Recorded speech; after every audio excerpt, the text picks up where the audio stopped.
what makes every person worthy of a voice is all the people that they can help.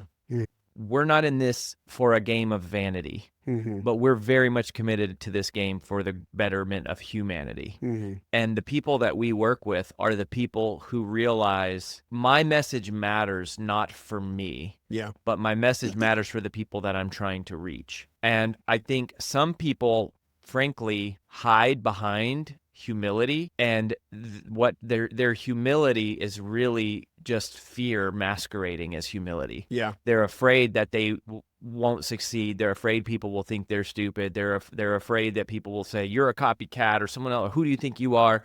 And you only feel fear when you're thinking about yourself. Ooh.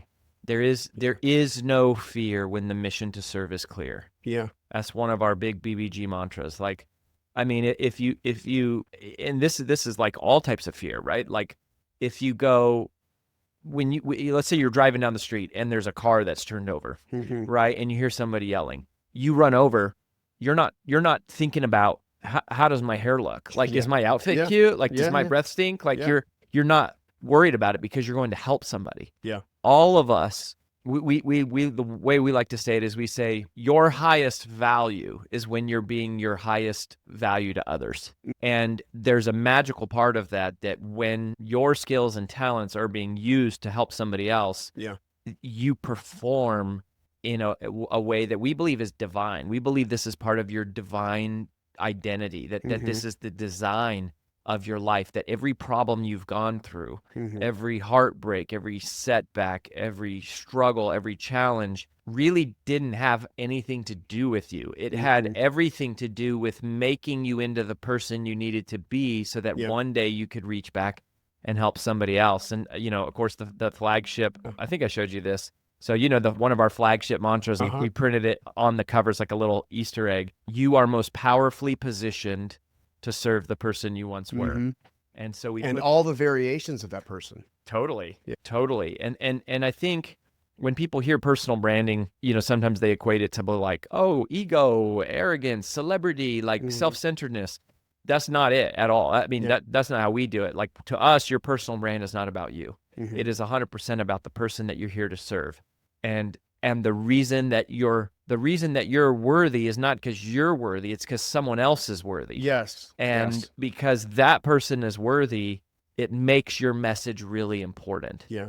And that makes you important. And I think that's this great irony, is that our lives have meaning in the context of other people. And I think one of the great travesties of the world today is like so many people are depressed because it's like, I'm seeking happiness. How do I get happy? Like, what do I have to do to get happy? Like, what kind of routine? What do I drink? What do I eat? What do I wear? What do I buy that makes me happy? And that pursuit leads to depression. Yeah. Because it's completely self-centered.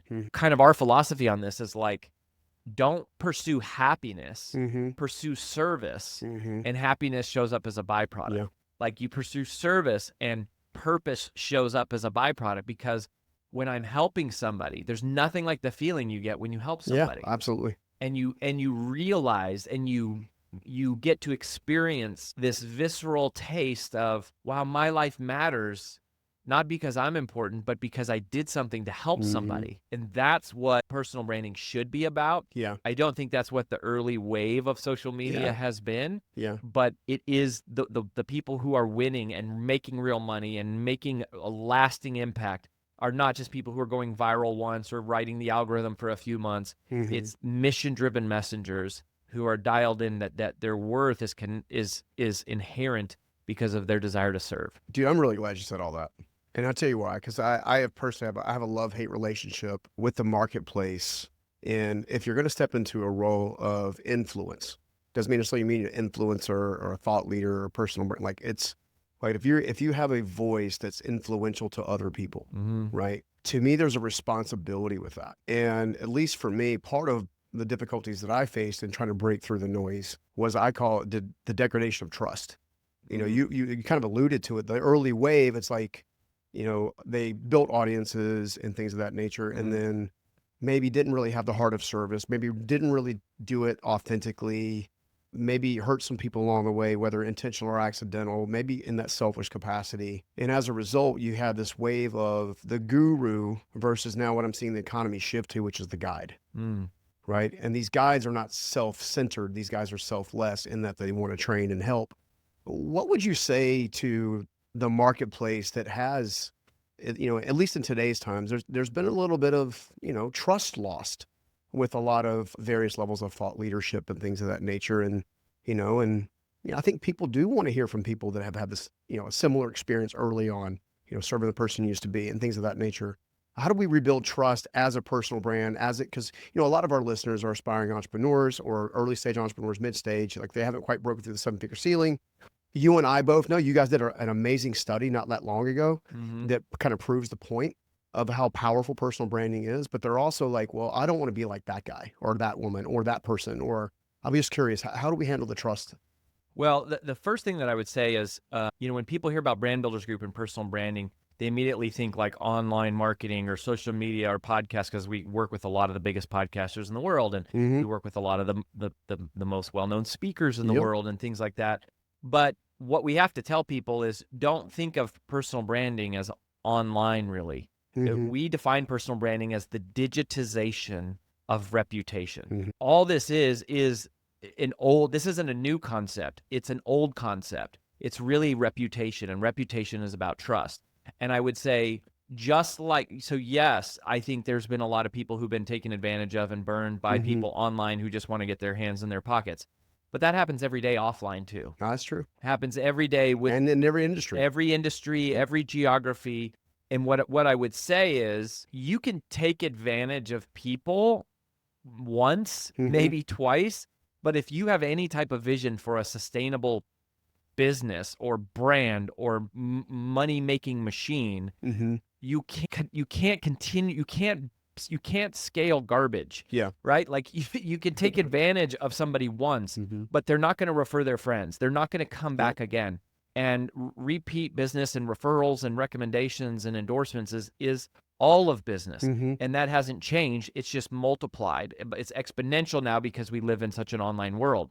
So what I would say is, it's the same as it's always been, right? Like the guy who has a plumbing business, there's some other plumber out there taking advantage of people and double charging and not fixing, doing a good job and all this sort of stuff.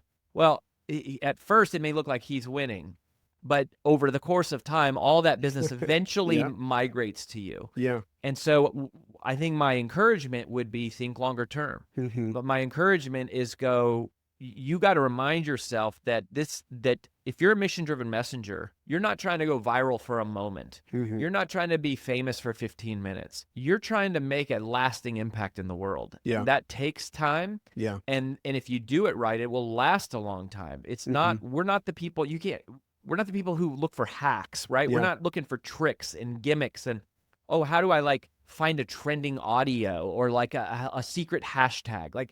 That's not what it's about. It's about reputation. It's about trust. And if you play that game, sooner or later you win. Now, the other thing I would say to people that is important about this is in the short term, it may feel like you're losing, but you always get paid for how hard you work. Sometimes it's now, but usually it's not. Oftentimes it's later, but always eventually. And that's the secret that most entrepreneurs lose sight of, because honestly, some people get drawn into entrepreneurship with the lure of riches and private jets and big ballin' and fancy watches and and that's why they're like, oh, I'm going to come in with that. And there's a lot of power to being driven by ambition. There was a big part of my life where I was driven by ambition. I've been driven by competition for parts of my life. There's some healthy parts of those that really push you, but eventually they kind of fizzle out. Yeah. The part that never fizzles out is mission. If you can be driven by mission, if you can be driven by service, then you're never done, but yet you always feel satisfied and fulfilled. And you just got to be willing to play that long game. And I think that's, the same as it's been in any generation is people are always falling victim to short-term impulses. But the people who are breaking through the wall are consistently building trust, adding value for the long term. Yeah, dude, that's so good. That's so good.